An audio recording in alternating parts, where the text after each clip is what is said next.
Namo tassa bhagavato arahato sama sambuddhassa. Namo tassa bhagavato arahato sama sambuddhassa. Namo tassa bhagavato arahato sama sambuddhassa. Buddho atang najanati, Buddho dhammang napassati, Anda dhammang tadahoti, Yang kodo sahate narang. Orang yang marah tidak mengetahui apa yang baik, tidak bisa melihat dhamma. Ketika kemarahan menguasai seseorang, hanya kebutaan dan kegelapan pekat yang ada pada saat itu.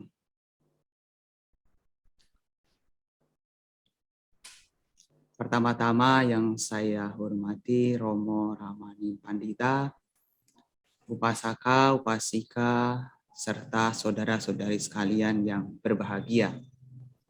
Sungguh merupakan kesempatan yang luar biasa, di mana pada sore hari ini kita dapat kembali berjumpa untuk kembali memperkokoh keyakinan kita pada Sang Tiratana, melakukan puja bakti bersama, membacakan syair-syair penghormatan, serta mengulang pesan-pesan Dhamma dari Sang Buddha. Ini adalah hal yang baik yang perlu kita senantiasa tingkatkan. Karena memang melakukan puja bakti, melatih meditasi, dan juga mendengarkan Dhamma bukan hanya sebatas ritual, tetapi juga punya nilai, punya esensi untuk meningkatkan keyakinan kita pada Sang Buddha, dan juga untuk memperdalam pengetahuan kita tentang Dhamma, sekaligus memperkuat keyakinan kita kepada Sangha.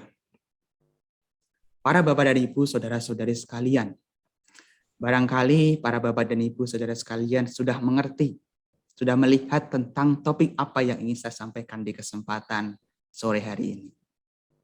Topiknya sungguh sangat menarik sekali, meskipun bukan topik yang baru, tetapi sangat relevan dalam kehidupan kita sehari-hari. Yaitu adalah mengubah marah menjadi ramah. Mengubah marah menjadi ramah, bagaimana caranya? Dan bagaimana pandangan agama Buddha menyikapi tentang kemarahan? Dan bagaimana cara yang terbaik supaya kita bisa mengendalikan kemarahan bahkan hingga melenyapkan kemarahan kita. Para Bapak dan Ibu, saudara-saudari sekalian, kalau kita berbicara tentang kemarahan, siapa sih yang tidak pernah marah? Semua orang pasti pernah marah. Sekalipun orang tersebut kelihatan baik-baik saja di depan kita, bukan berarti orang tersebut tidak pernah marah. Orang yang ceramah di sini juga bukan berarti belum pernah marah. Tetapi kemarahan itu berusaha untuk dikendalikan supaya tidak mencuat. Nah, setiap orang punya amarah, punya benih-benih kemarahan, yang mana bila itu tidak bisa disikapi dengan cara yang bijak, kemarahan tersebut akan menjadi meledak-ledak dan pada akhirnya menimbulkan sebuah kekacauan di masyarakat, menimbulkan sebuah tindakan yang anarkis, radikal, sehingga dapat melukai dan menyebabkan orang lain menderita. Kira-kira apa yang terjadi saat kita marah? Apakah kita bahagia, senang, atau sedih? Tentu, kalau kita sedang marah, tidak ada kebahagiaan di sana. Yang namanya orang marah, itu hawanya adalah kesal. Pengennya melampiaskan tindakan-tindakan yang kasar kepada orang tersebut. Coba kita lihat lagi. Apabila ketika kita marah, bagaimana rasanya? Tentu rasanya sangat tidak menyenangkan. Makanya kemarahan ini menjadi sebab dari penderitaan kita. Orang yang marah adalah orang yang menderita. Sementara mereka yang dimarahi bisa menderita, bisa juga tidak. Karena memang kemarahan ini melukai orang yang marah-marah terlebih dahulu. Nah, kalau di dalam kitab Wisuddhimagga diberikan perumpamaan yang sangat menarik sekali. Bahwa orang yang marah itu diibaratkan seperti hanya melempar bara api atau tinja atau kotoran kepada orang yang tidak disukainya. Sudah tentu ia terlukai terlebih dahulu sebelum barang itu sampai di orang yang dituju. Sama halnya di sini kalau kita lihat kemarahan. Kemarahan itu sudah tentu melukai orang yang marah-marah terlebih dahulu daripada orang yang dimarahi. Kadang-kadang orang yang dimarahi bahkan tidak paham. Tetapi orang yang marah-marah telah terlebih dahulu terluka, telah tersiksa oleh kemarahannya sendiri. Makanya orang yang marah-marah ini adalah orang yang menderita. Orang yang perlu dikasihani. Makanya kalau ada orang yang marah kepada kita, alih-alih kita ikut-ikutan marah, lebih baik kita kasihan terhadap orang tersebut. Sungguh kasihan. Mereka yang marah-marah kepada kita pada dasarnya adalah orang-orang yang sedang menderita. Menderita karena kemarahannya sendiri, terbakar karena emosinya sendiri.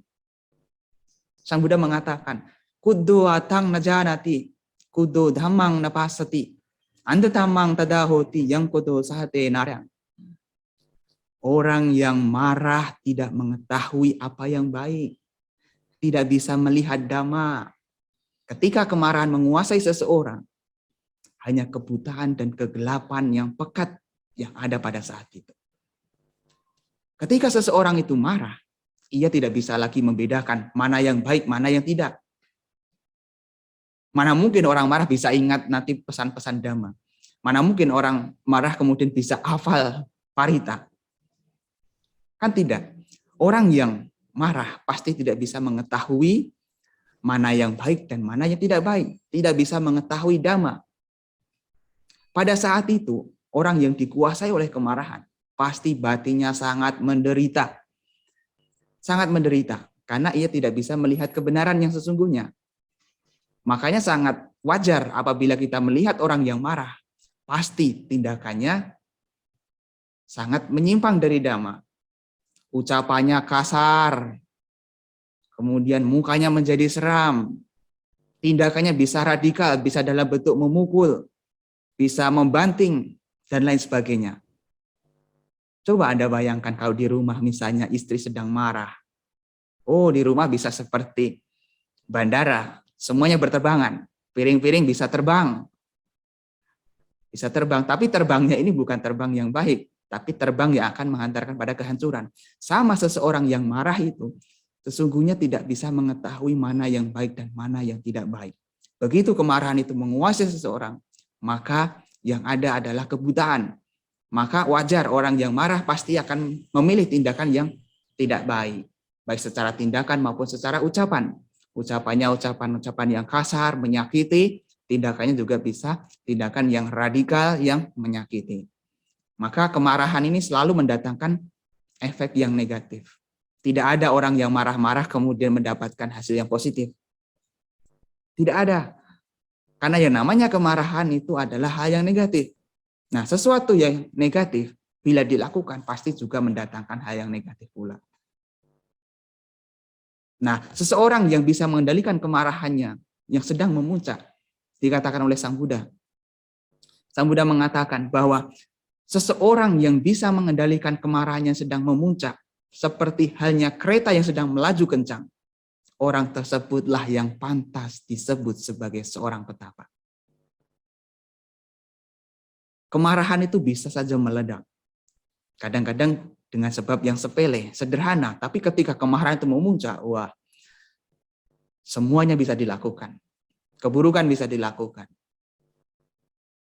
Maka seseorang yang bisa mengendalikan amarahnya adalah orang yang disebut sebagai petapa yang sejati. Tidak semua petapa itu tidak marah. Tidak semua petapa itu baik. Tetapi para petapa itu dinasihati. Para biku dinasihati oleh Sang Buddha untuk mengendalikan kemarahan supaya kemarahan itu tidak meledak. Coba kalau para bikunya saja suka marah-marah, suka meledak-ledak, bagaimana umatnya akan memandang? Kalau pemuka agama yang saja suka marah-marah, bahkan memprovokasi kebencian, bagaimana umatnya? Nah, maka kemarahan ini seharusnya tidak dilakukan.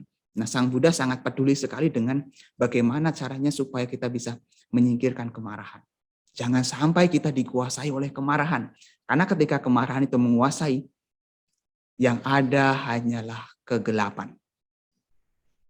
Tidak ada kebaikan di sana. Yang ada hanyalah kegelapan dan kebutaan.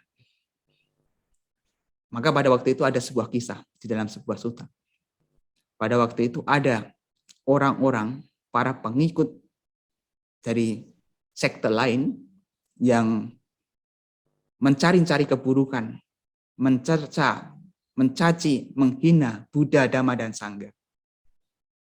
Lantas apa yang Sang Buddha katakan kepada mereka, kepada para biku yang dicaci itu?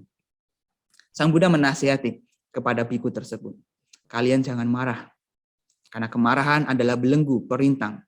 Dan ketika kemarahan itu muncul, pasti kalian tidak bisa mengetahui mana yang baik dan mana yang tidak baik. Maka kemarahan itu harus disadari, tidak boleh dilampiaskan. Semua orang sesungguhnya punya benih-benih kemarahan. Semua orang punya benih-benih kemarahan. Tetapi jangan sampai kemarahan kita itu meledak, terwujud, termanifestasi ke dalam bentuk ucapan maupun tindakan. Saat mungkin kita mendengar kata-kata yang tidak baik, tidak enak, muncul ketidaksukaan, adalah hal yang wajar untuk tidak suka. Tetapi begitu ketidaksukaan itu berubah menjadi marah, dan kemudian termanifestasi, terwujud ke dalam sebuah ucapan dan juga tindakan, itu menjadi keburukan. Maka begitu amarah kita memuncak, redamkanlah, redamkanlah. Jangan sampai amarah kita terwujud ke dalam ucapan dan tindakan. Karena sesuatu itu, kemarahan apabila sudah terwujud ke dalam tindakan dan ucapan, pasti ucapannya menjadi ucapan yang tidak baik. Tindakannya menjadi tindakan yang tidak baik. Makanya begitu nanti Anda merasakan bahwa kemarahan itu muncul, sadari dan jangan izinkan itu berkembang. Sadari, jangan izinkan berkembang. Karena Anda mengetahui bahwa kemarahan adalah sifat batin yang tidak baik. Nah, para Bapak dan Ibu, saudara-saudari sekalian, kalau kita berbicara tentang kemarahan ini memang bisa muncul dengan berbagai macam sebab. Salah satunya adalah kebencian. Kebencian. Maka kalau kita punya kebencian, tidak suka kepada seseorang, segera singkirkan. Jangan ditimbun berlarut-larut. Sang Buddha memberikan nasihat. Angkot cimang awadimang ajini mang ahasime ye catang upanai hanti werang te sang nasamati. Dia menghina saya, dia mencaci saya, dia mengalahkan saya, dia merampas milik saya. Selama pikiran ini masih ada, maka kebencian tidak akan berakhir. Tetapi sebaliknya, angkot cimang awadimang ajini mang ahasime ye catang nupanai hanti werang te sumpasamati. Dia menghina saya, dia mencaci saya, dia mengalahkan saya, dia merampas milik saya. Selama pikiran ini tidak ada lagi, maka kebencian bisa segera berakhir. Biarkan mereka membenci kita, biarkan mereka memarahi kita. Tetapi kalau kita tidak memunculkan kebencian, maka kita tetap bisa hidup bahagia, tidak mudah marah. Kalaupun ada orang yang marah, jangan dibalas dengan kemarahan. Kalaupun ada orang yang membenci kita, jangan dibalas dengan kebencian. Kan Sang Buddha memberikan nasihat yang sangat penting sekali. Nahi were na werani sammanti dakudacanang awere naca sammanti esa dhammo sanantano. Kebencian tidak akan pernah berakhir bila dibalas dengan kebencian. Tetapi kebencian baru akan berakhir bila dibalas dengan tanpa kebencian, dengan cinta kasih. Itu artinya apabila kita mungkin muncul ketidaksukaan, ada kebencian yang diarahkan kepada kita, jangan direspon dengan kebencian pula. Berikanlah cinta kasih. Kalau ada orang yang memarahi kita, kita sabar saja. Anggap saja kemarahan mereka itu adalah sesuatu yang mengasah batin kita. Karena kalau kita terbiasa dalam sesuatu pengalaman yang tidak menyenangkan itu, maka batin kita akan menjadi terasa. Kesabaran kita akan menjadi berkembang. Maka anggap saja itu semua sebagai latihan untuk bersabar. Latihan untuk bersabar. Para biku, para pemuka agama, Romo Pandita, hanya bisa menasehati bagaimana kita mengembangkan, melatih kesabaran. Tetapi yang bisa melatih dan mengembangkan hanya Anda sendiri. Maka ketika berhadapan dengan situasi yang tidak menyenangkan itu, sesungguhnya itu menjadi latihan untuk meningkatkan, menumbuhkan kesabaran. Sang Buddha pernah menasihati kita. Ketika dalam keadaan yang tidak menyenangkan, sesungguhnya orang tersebut bisa diketahui ketabahannya. Ketabahan seseorang bisa dilihat ketika dalam keadaannya tidak menyenangkan. Ketika dimarahi, apakah dia sabar? Apakah dia ikut-ikutan marah? Itu bisa diketahui ketika keadaan sedang tidak baik-baik saja. Makanya ketika kita berhadapan dengan situasi yang tidak menyenangkan, yang tidak kita sukai, itu sesungguhnya adalah latihan kita untuk meningkatkan, mengembangkan kesabaran kita. Kesabaran ini harus dilatih, harus dikembangkan oleh diri kita sendiri. Tiada seorang pun yang bisa menumbuhkan kesabaran kita selain diri kita sendiri. Kesabaran artinya adalah menahan. Menahan dari apa? Menahan dari respon negatif terhadap kondisi yang tidak menyenangkan. Maka ketika ada suatu kondisi yang tidak menyenangkan, ada gejolak, ada emosi yang ingin diluapkan.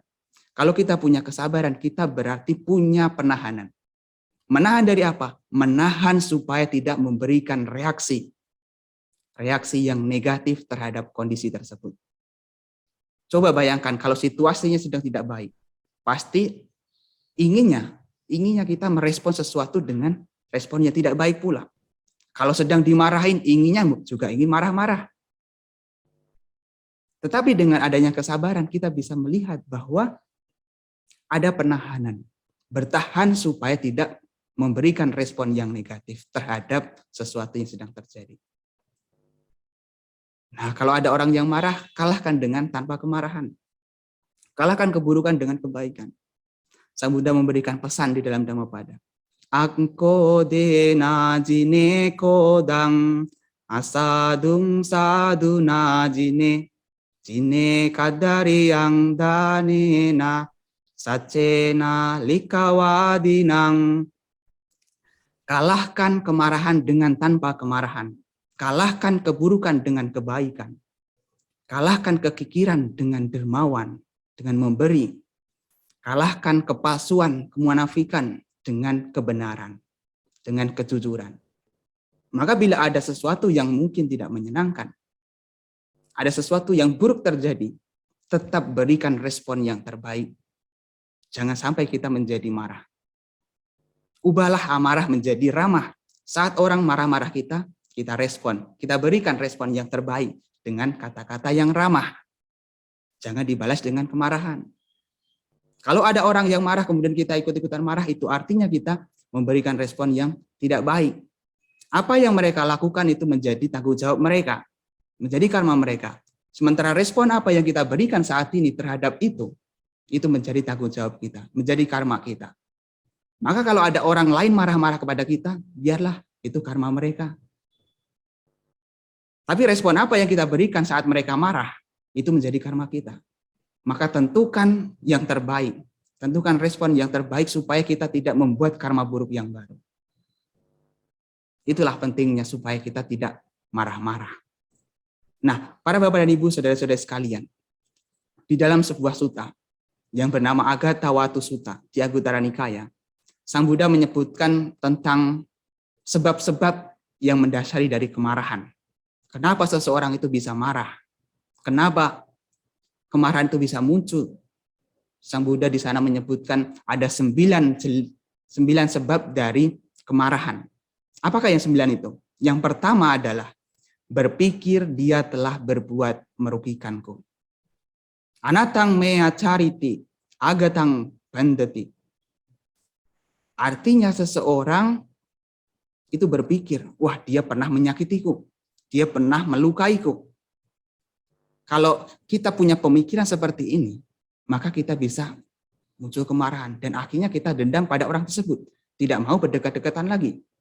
Padahal yang namanya orang itu pasti berubah. Orang yang dulu, yang pernah kita kenal, yang mungkin dulu pernah menyakiti kita, adalah orang yang dulu dan sekarang bisa jadi sudah berubah.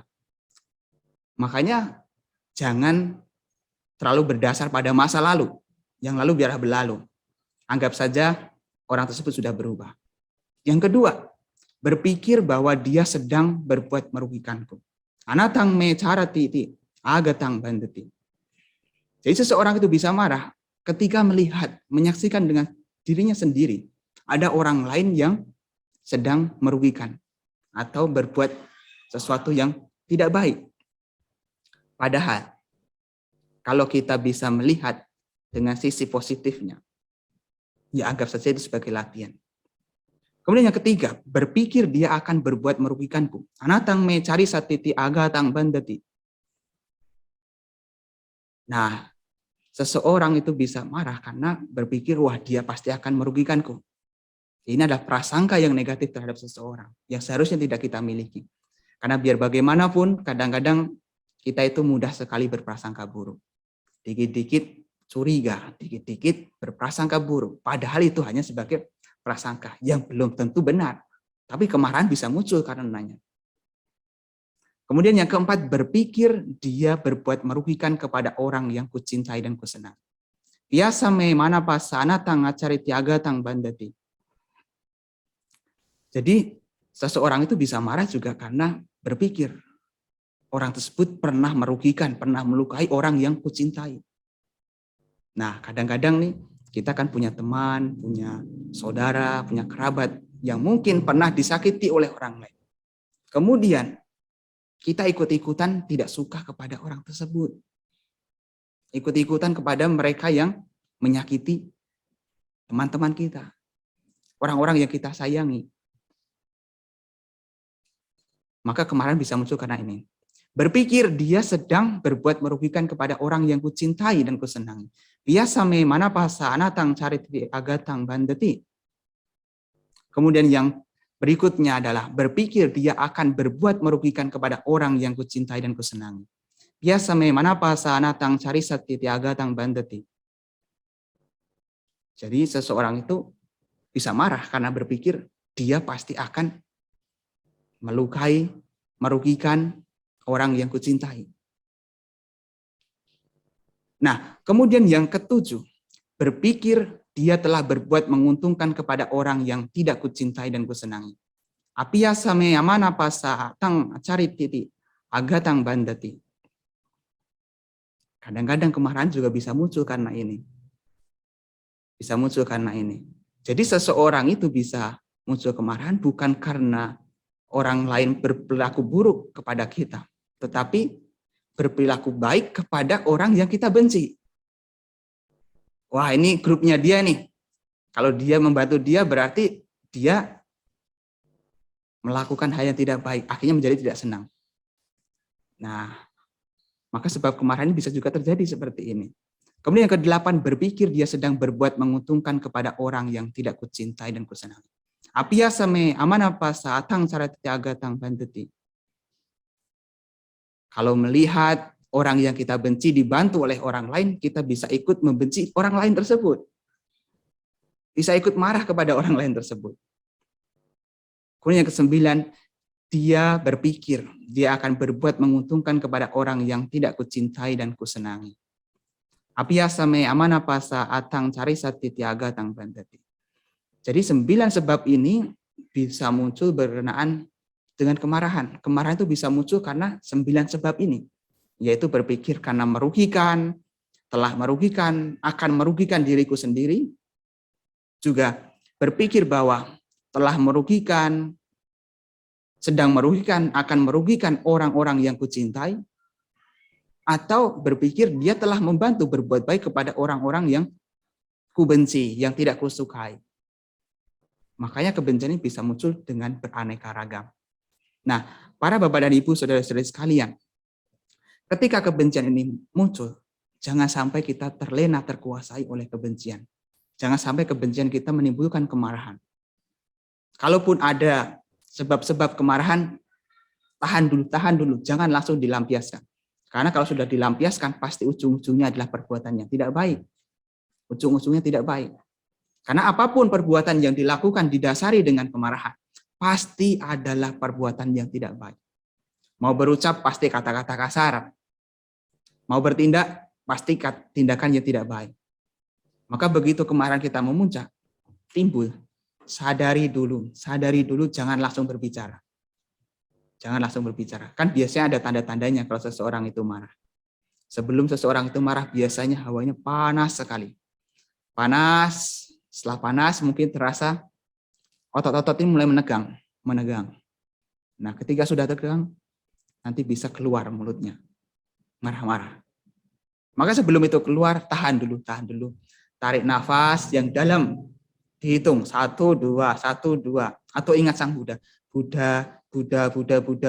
Lama-lama menjadi tidak lagi marah. Tidak lagi marah. Karena seseorang itu marah bisa jadi secara spontan. Anda tidak mungkin marah kepada seseorang yang direncanakan jauh-jauh hari. Yang namanya marah biasanya secara spontan. Dan kalau Anda diminta untuk marah, kadang-kadang malah tidak bisa. Tetapi karena sebab yang spontan dan mendadak itu, maka kemarahan itu bisa muncul dengan segera dan terlampiaskan.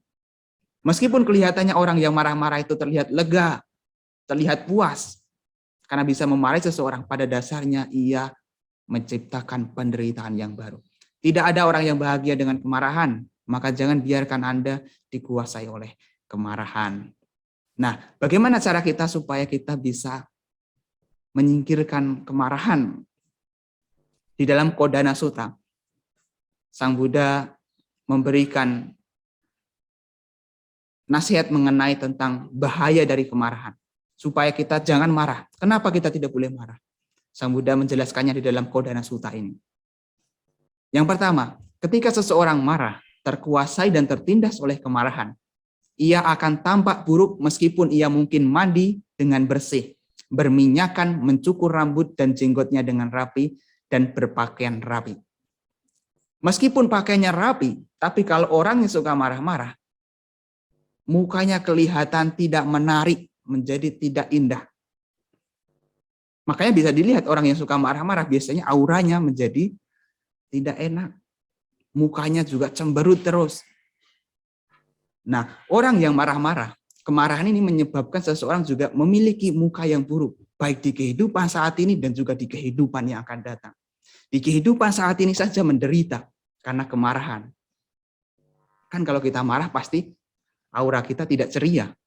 Maka auranya menjadi buruk rupa. Dan begitu nanti dilahirkan lagi sebagai manusia, kemarahan tersebut menjadi sebab ia memiliki muka yang tidak enak. Muka yang tidak menarik.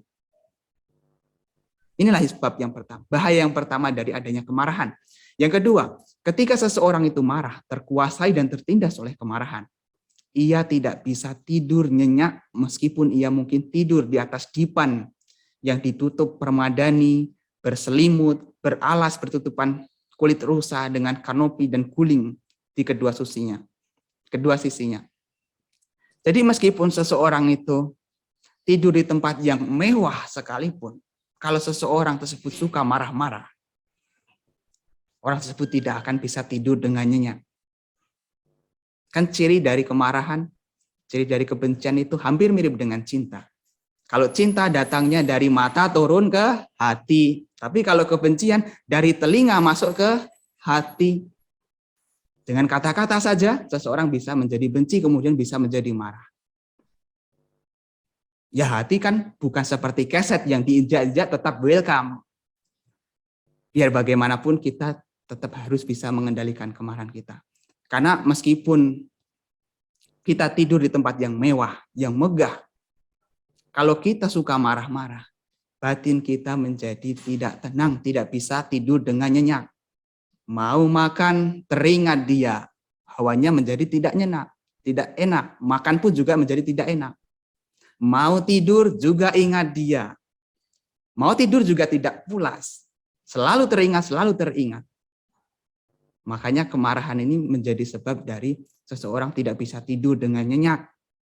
Kemudian yang ketiga, ketika seseorang marah, terkuasai dan tertindas oleh kemarahan, apabila ia mendapat apa yang berbahaya, ia berpikir bahwa ia telah mendapat apa yang bermanfaat.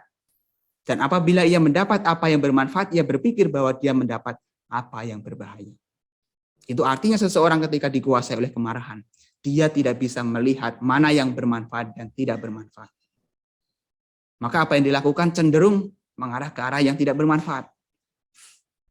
Kemudian yang berikutnya adalah ketika seseorang marah, terkuasai dan tertindas oleh kemarahan, raja-raja akan mengambil segala harta kekayaannya yang telah didapat dengan jerih payah sendiri. Kalau zaman dahulu mungkin kalau orang itu suka marah-marah, apalagi suka menantang pemerintah, pemerintah akan mengambil alih harta kekayaannya. Zaman sekarang juga bisa. Kalau seseorang itu tidak tahu diri, suka marah-marah, suka membuat keonaran di masyarakat, pemerintah juga akan turun tangan. Itulah bahaya kemarahan. Kemudian, ketika seseorang marah, terkuasai dan tertindas oleh kemarahan, ia kehilangan segala kemansuran yang didapatnya. Kemarahan ini menjatuhkan segalanya, termasuk nama baiknya, kemansurannya, popularitasnya. Ketika seseorang itu dikuasai oleh satu kemarahan saja, segala kepercayaan, kemansuran bisa runtuh dengan seketika. Tidak mudah untuk membangun sebuah kepercayaan, tidak mudah untuk membangun sebuah popularitas. Tetapi begitu orang tersebut marah-marah, maka hancurlah nama baiknya. Hancur nama baiknya. Kemudian yang berikutnya adalah ketika seseorang marah, terkuasai dan tertindas oleh kemarahan, teman-teman dan para sahabatnya, sanak saudara, anggota keluarganya menjauhinya. Siapa sih yang suka dengan orang-orang marah-marah? Kan tidak ada. Daripada nanti mencari masalah, ya udah dijauhi saja. Maka orang yang suka marah-marah biasanya adalah orang yang tidak disukai oleh banyak orang. Bukan hanya orang lain, keluarga sendiri saja juga tidak mau dekat-dekat. Itu bahaya dari kemarahan. Akan dijauhi oleh orang-orang. Ketika seseorang marah, ini adalah akibat atau bahaya yang berikutnya. Ketika seseorang marah, terkuasai dan tertindas oleh kemarahan, ia akan mudah melakukan perbuatan-perbuatan buruk, baik melalui jasmani, ucapan, maupun pikiran. Sebagai akibatnya, setelah kematiannya, ia akan terlahir di alam menderita. Nah, kemarahan seseorang itu membuat seseorang akan mudah sekali melakukan tindakan-tindakan yang tidak baik.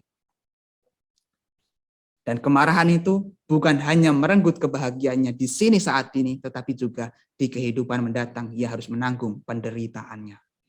Maka seseorang yang marah pasti akan mendapatkan kerugian baik di kehidupan saat ini maupun di kehidupan yang akan datang. Maka jangan sampai kita terkuasai oleh kemarahan. Kalaupun ada bibit-bibit kemarahan, kemudian kita sadari dan jangan luapkan ke dalam tindakan atau ucapan. Nah, di dalam Patama Agata Patiwinaya Sutta, Anguttara Nikaya, Sang Buddha menjelaskan mengenai tentang bagaimana cara kita mengatasi kemarahan. Bagaimana caranya? Supaya kita bisa lebih reda dan tidak mudah marah-marah. Yang pertama adalah mengembangkan metta. Metta artinya cinta kasih terhadap orang yang membuatnya marah. Kalau kita menyadari bahwa ada orang lain yang mungkin menyakiti kita kembangkan metta. Semoga dia bahagia, semoga dia bahagia. Karena pada dasarnya orang yang sedang marah-marah adalah orang yang tidak bahagia, orang yang sedang menderita.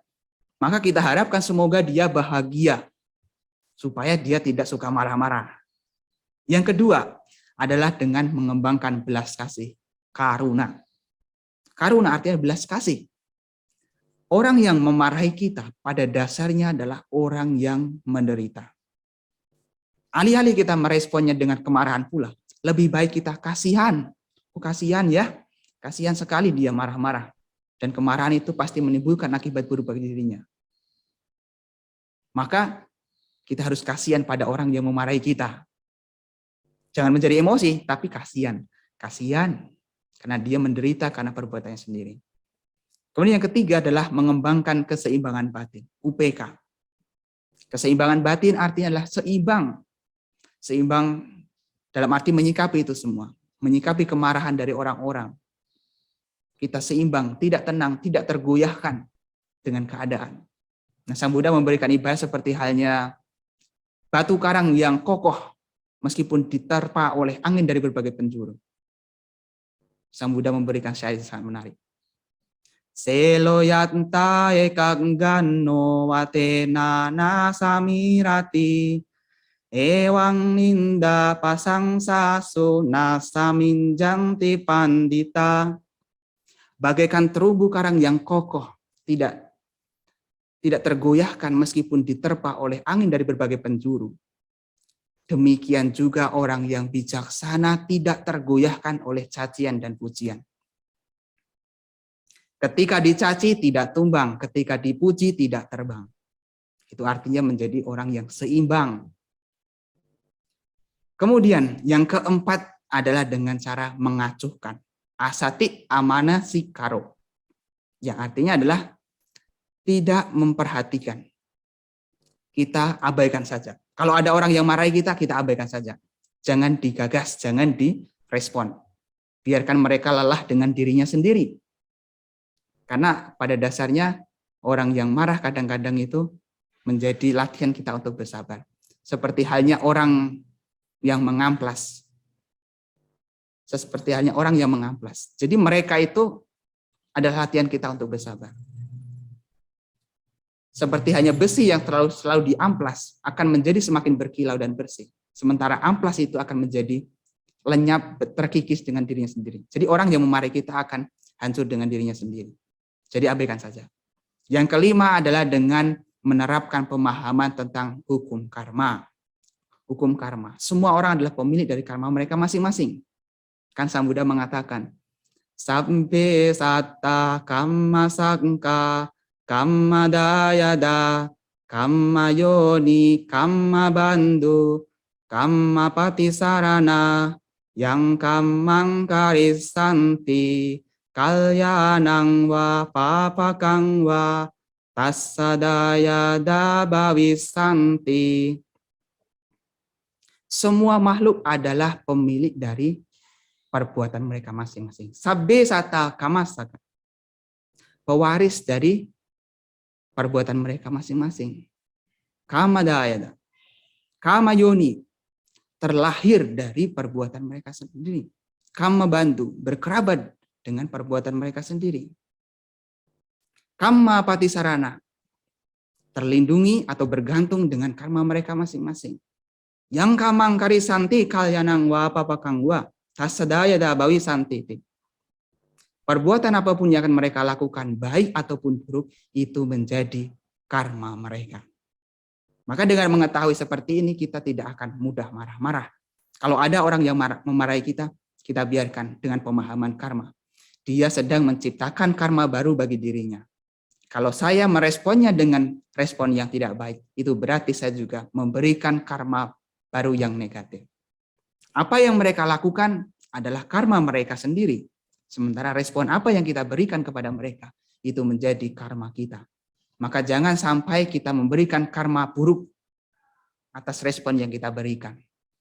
Tetap berikan respon yang terbaik supaya kita tidak menanggung karma buruknya. Itulah para Bapak dan Ibu, saudara-saudari sekalian, tentang bagaimana cara mengatasi kemarahan. Ingat pesan Sang Buddha. Ako dena jine kodang, asadung saduna jine. Kalahkan kemarahan dengan tanpa kemarahan. Kalahkan keburukan dengan kebaikan. Itu berarti pesan ini mengajak kita untuk mengalahkan keburukan dengan kebaikan. Mengalahkan kemarahan dengan ketidakmarahan. Inilah yang harus kita lakukan, yaitu mengubah marah menjadi ramah, supaya kita tidak mudah membuat masalah. Karena orang yang suka marah-marah pasti suka membuat masalah. Nah, orang yang suka membuat masalah, suka marah-marah, pasti hidupnya tidak akan berkah. Orang yang tidak punya berkah, pasti ia tidak bisa hidup sejahtera dan melimpah. Itulah para Bapak dan Ibu, saudara-saudara sekalian, semoga kita bisa memahami ini dan bisa menerapkan ini dalam kehidupan kita sehari-hari. Semoga kita semua senantiasa menjadi bahagia, semakin maju di dalam Dhamma. Saya akhiri, sekian dan terima kasih. Sabe sata bawanto sukitata, semoga semua makhluk hidup berbahagia.